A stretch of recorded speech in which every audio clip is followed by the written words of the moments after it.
Imagina que tienes que defender durante meses una franja de tierra pantanosa a orillas del río Dnieper, en pleno invierno ucraniano, sabiendo que el enemigo te supera en hombres, en tanques y en artillería, que cada día que amanece puede ser el último, que las órdenes que llegan desde arriba no contemplan la retirada, ni siquiera cuando todo indica que quedarse significa morir. Eso fue Nikopol. Una batalla que duró casi 6 meses, que consumió decenas de miles de vidas de ambos bandos, y que hoy, 80 años después, apenas aparece en los libros de historia. Una batalla olvidada, pero no por eso menos brutal, ni menos decisiva. Para entender por qué los alemanes se aferraron a este rincón del sur de Ucrania con una determinación que rozaba la desesperación, hay que entender primero lo que estaba en juego en el otoño de 1943. Tras la catástrofe de Stalingrado y el fracaso en Kursk, el frente oriental había cambiado de naturaleza. El Tercer Reich ya no atacaba, intentaba sobrevivir, y en esa lucha por sobrevivir, cada kilómetro de territorio tenía un valor estratégico que en tiempos de victoria nadie hubiera imaginado. El Dnieper era, en la mente de Hitler, mucho más que un río. Era una barrera natural, una línea defensiva que podía detener el avance soviético y dar al Reich el tiempo que necesitaba para reorganizarse. En agosto de 1943, cuando el Ejército Rojo empezó a empujar con fuerza imparable hacia el oeste, el Führer ordenó construir la llamada Línea del Pantera Wotan, una cadena de posiciones defensivas que corría a lo largo del Dnieper desde el norte hasta el Mar Negro. La orden era simple y brutal: mantener el río a cualquier precio. Pero hubo un punto donde esa línea presentaba una vulnerabilidad peculiar. En la curva sur del Dnieper, frente a la ciudad de Nikopol, las tropas alemanas mantenían una cabeza de puente al otro lado del río, en la orilla oriental. Un bolsón, como se llamaba en el argot militar de la época, una bolsa de terreno rodeada por 3 lados de enemigos y abierta solo por detrás hacia el río. Geográficamente era una trampa.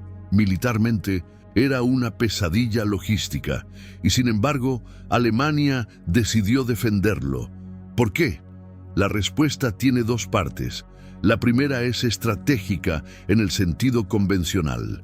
Mientras los alemanes mantuvieran esa cabeza de puente, impedían que el Ejército Rojo cruzara libremente el Dnieper en ese sector y amenazara el flanco de las fuerzas alemanas que operaban más al norte. Era una pieza del tablero que, de perderse, podría desencadenar un colapso en cascada a lo largo de todo el frente sur. Pero la segunda razón era más concreta, más material y, en cierta forma, más reveladora del estado de desesperación alemán. A escasos kilómetros de Nikopol se encontraban las minas de manganeso más grandes de Europa. El manganeso era un componente esencial para la fabricación del acero de alta calidad, el acero que se usaba en la blindaje de los tanques, en los cañones, en la maquinaria de guerra que sostenía el esfuerzo bélico alemán. Sin ese manganeso, la industria armamentística del Reich se vería en serias dificultades. Hitler lo sabía, y por eso insistía una y otra vez en que Nikopol debía mantenerse. Fue así como en el otoño de 1943, mientras el frente se estabilizaba en torno al Dnieper, el bolsón de Nikopol quedó configurado como uno de los puntos más calientes de todo el teatro de operaciones del Este. En él se concentraron elementos del Grupo de Ejércitos Sur, en particular unidades del Sexto Ejército, el mismo que había sido destruido en Stalingrado y que había sido reconstituido desde cero. Para estos soldados, muchos de los cuales eran veteranos con cicatrices físicas y mentales de batallas anteriores, defender Nikopol no era solo una misión, era en muchos casos una segunda condena. Las posiciones alemanas en el bolsón no eran las trincheras profundas y relativamente protegidas que uno podría imaginar. El terreno en la orilla oriental del Dnieper era en gran parte llano, con zonas de estepa abierta y sectores pantanosos que en otoño se volvían un lodazal impracticable y en invierno se congelaban hasta convertirse en una llanura de hielo que el viento azotaba sin piedad. Construir refugios sólidos era difícil, moverse sin ser visto, casi imposible. Los hombres vivían en agujeros excavados en la tierra, en chabolas improvisadas con materiales saqueados de aldeas destruidas, con mantas insuficientes, raciones escasas y la certeza de que en cualquier momento el fuego de artillería soviético volvería a caer sobre ellos, porque el Ejército Rojo no descansaba. A lo largo del otoño de 1943, el frente ucraniano lanzó una serie de ofensivas contra el perímetro del Bolsón buscando su eliminación. Los ataques eran coordinados, masivos, y estaban respaldados por una artillería que en esa etapa de la guerra ya superaba ampliamente a la alemana en número de cañones y disponibilidad de munición. Las oleadas de infantería soviética, apoyadas por blindados, golpeaban las líneas alemanas en puntos distintos, buscando la grieta, el punto de menor resistencia. Los alemanes respondían con una combinación de disciplina, experiencia táctica y una ferocidad surgida de la desesperación. Cuando una posición caía, la reacción inmediata era el contraataque. A veces con unidades de reserva que apenas existían, a veces con soldados que llevaban días sin dormir, que usaban las últimas granadas, que pedían apoyo aéreo que no siempre llegaba. El grupo de ejército sur era consciente de que el Bolsón era insostenible a largo plazo, y así se lo decían a Hitler en sus informes. Pero la respuesta siempre era la misma: mantener la posición. El coste humano de esta decisión fue enorme. Las bajas alemanas durante los meses de defensa se contaban en miles, no solo por los combates directos, sino por el agotamiento, el frío, las enfermedades, los accidentes de una guerra de posiciones que trituraba a los hombres lentamente, y del lado soviético las cifras eran igualmente devastadoras. Los ataques frontales contra posiciones preparadas siempre resultan en pérdidas elevadas, y el mando soviético, aunque en proceso de modernización y mejora táctica, aún tendía en esa época a aceptar costes humanos que cualquier otro ejército hubiera considerado inaceptables.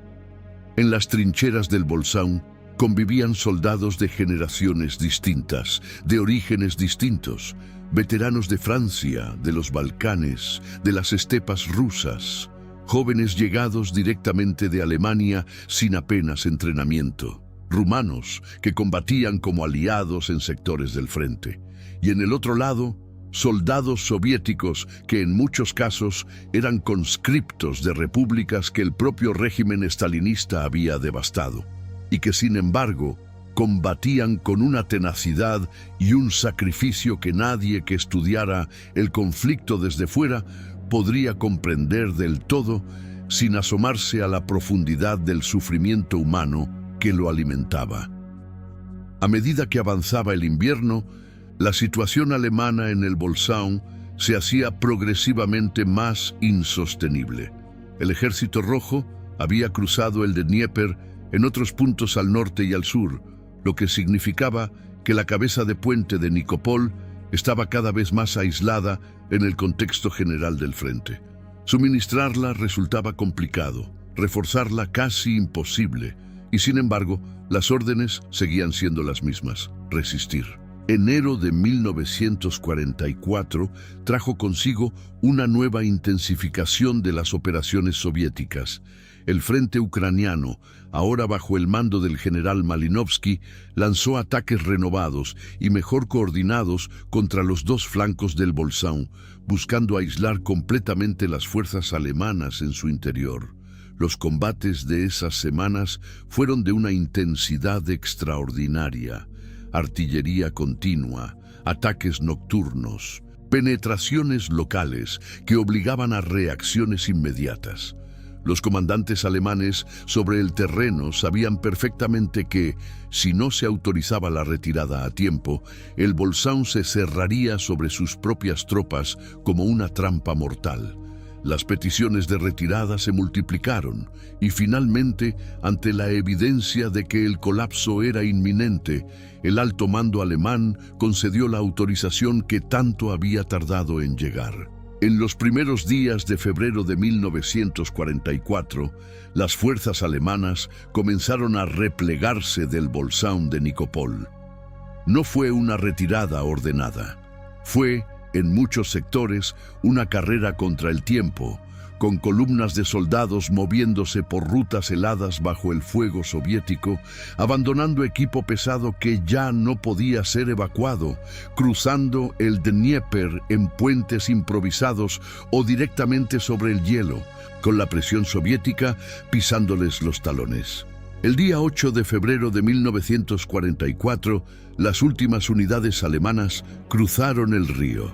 Nikopol cayó en manos soviéticas. Las minas de manganeso que Hitler había considerado indispensables quedaron definitivamente fuera del alcance alemán.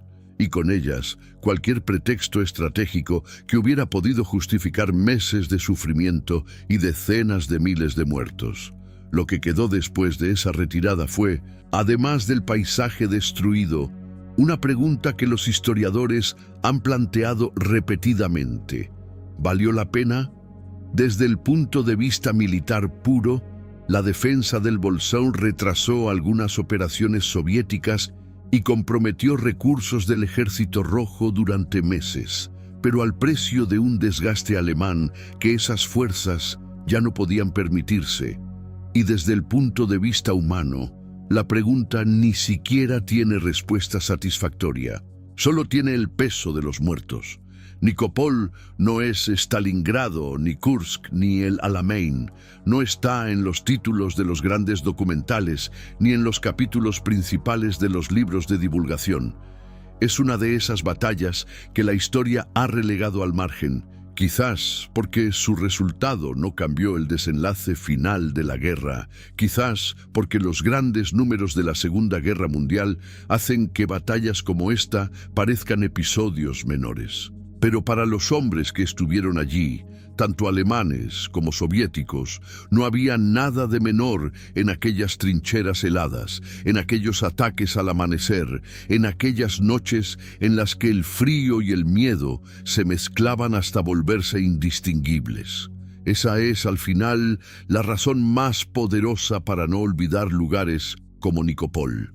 No para glorificar ninguna causa ni a ningún bando, sino para recordar que la guerra, en su dimensión más concreta y más real, siempre ocurre a escala humana, y que detrás de cada operación, de cada orden de alto mando, de cada línea en un mapa, hubo hombres reales que sufrieron, que resistieron y que murieron en un rincón del mundo que la mayoría de sus contemporáneos no habrían sabido señalar en un globo terráqueo.